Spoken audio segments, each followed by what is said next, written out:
Hey everyone!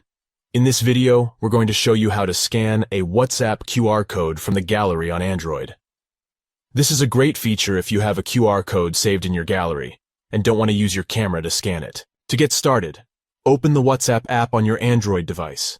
Once you're in the app, tap the three dots on the top right corner of the screen to open the Settings menu.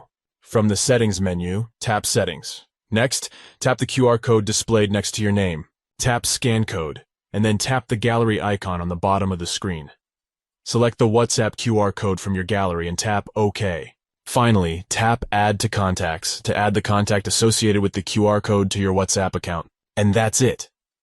Scanning a WhatsApp QR code from the gallery on Android is a quick and simple process. It's a useful feature if you have a QR code saved in your gallery and don't want to use your camera to scan it. We hope you found this video helpful. If you did, please give it a thumbs up and don't forget to subscribe to our channel for more tech tips and tutorials. Thanks for watching and we'll see you in the next one.